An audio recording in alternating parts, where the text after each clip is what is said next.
Bom dia, boa tarde, boa noite. Estamos aí de volta, agora em 2026. Espero que tenham tido uma ótima virada de ano.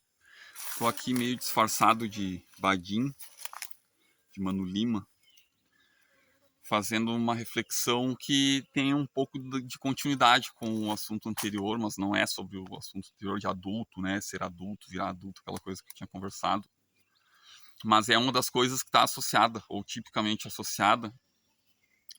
Na verdade, são dois conceitos e uma tese sobre a relação entre esses conceitos, que são de autoridade e responsabilidade, né? Que é uma coisa tipicamente associada a adultos, né? O argumento, assim, a autoridade do adulto sobre a criança, a autoridade do chefe sobre o empregado, a autoridade, assim, sempre dentro de algumas hierarquias, alguém tem autoridade, né? E a minha tese é bem simples, já vou falar logo. É que a autoridade e a responsabilidade precisam andar de mãos dadas em igual dose para que haja equilíbrio nos convívios e nas organizações, né? Sejam organizações formais, né? Empresas, escola, enfim, quaisquer das Foucaultianas ali, né? E mesmo nas relações de amizade, nas relações de mutirão, de parceria, de colaboração, de família, né? E no que consistiria essa igualdade de dose entre a autoridade e a responsabilidade? Na tese, né? Quem tem a autoridade precisa ter a responsabilidade. E quem tem a responsabilidade precisa ter a autoridade. Quando a gente começa a fazer empreendimentos coletivos em que se distribuem essas autoridades e responsabilidades, junto com uma, sempre vai a outra. Deveria ir, né? Aí muitas vezes não vão. Se eu tenho uma equipe ao meu dispor, né? Eu estou organizando alguma tarefa, algum trabalho, alguma atividade, supostamente eu tenho então autoridade, digamos, né? E tenho também a responsabilidade. Se eu for pedir para alguém, contratar alguém, mandar alguém, mandar aí muda, né? Aí é pura autoridade, eu teria como mandar alguém ficar só com a responsabilidade sem autoridade, e eu fico com toda a autoridade e sem a responsabilidade. Esse é o maior problema que eu vejo, né? Porque cria situações que não costumam levar a um desfecho positivo para ninguém. Mas voltando ao raciocínio, se eu transfiro a autoridade para alguém, juntamente com essa autoridade que eu transferi, vai a responsabilidade. Mas, mais importante ainda, se eu transfiro a responsabilidade para alguém, naturalmente deveria ir a autoridade. Ou seja, eu peço para alguém fazer alguma coisa porque eu não quero fazer. Então eu abro mão da minha autoridade. Eu transfiro a responsabilidade e junto a autoridade. Isso é comum, assim, às vezes a gente vê casos de microgerenciamento em todas as esferas, né? Alguém que quer que a outra pessoa faça, ajude muitas vezes, né? Até voluntariamente, né? A pessoa se oferece para ajudar,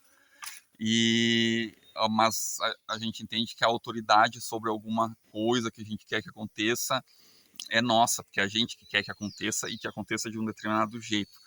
Só que no momento que alguém, por exemplo, se oferece para ajudar ou incumbido de ajudar, seja por contratação, seja pelo que for, às vezes a gente tem uma sensação assim de que deve e que tem o direito de dizer para a pessoa fazer de uma determinada forma, né? Que é implícita. Acho que é aí que está também o problema disso ser implícito. E aí cria-se toda sorte de problemas. O que seria o coração da minha tese sobre, que não é minha, né? Só estou formulando ela. Se eu peço para alguém fazer alguma coisa, ou seja, se eu transfiro a responsabilidade, eu preciso transferir junto à autoridade. Se eu recebo uma autoridade, eu poderia, assim, seria, em termos de etiqueta, assim, de bom tom, eu entender que eu recebi junto a responsabilidade, né? Não vou receber só a autoridade, vou receber a responsabilidade junto. Que a autoridade, em princípio, seria coisa boa, né? E a responsabilidade seria coisa, o fardo, né? Seria o direito de decidir versus o dever de cumprir, né? Então, quem cumpre tem que poder decidir. E quem decide por outrem tem a responsabilidade solidária, né? Inclusive, isso é um termo muito usado nas empresas, responsabilidade solidária. Então, essa tese permite que a gente passe a ver diversas situações onde exista hierarquia, colaboração, atividade coletiva e expressamente autoridade e responsabilidade com outros olhos, ou com uma regra muito simples, assim, que eu não consigo imaginar uma exceção para essa regra, né? Se tem autoridade, precisa ter responsabilidade em tal medida. Ou envolve ter, né? Que precisa no sentido de eu não posso abrir mão da responsabilidade só porque eu tenho autoridade, ou qualquer pessoa, né? Da mesma forma, se eu tenho uma responsabilidade, é esperado que eu tenha, por mim e por outros, a autoridade equivalente. Acho que se isso fosse ensinado, assim, fosse pensado em voz alta e de forma intencional em muitos contextos bem diferentes, né? Uma grande série de ressentimentos e de frustrações, inclusive de quem tem autoridade, transmite só a responsabilidade, né? Se frustra, porque não é uma boa forma de distribuir, de delegar. Enfim, até breve com novas reflexões. Por favor, deixem comentários, sugestões de temas, sugestões de prolongamento deste tema. Sempre que houver inspiração, estarei aqui.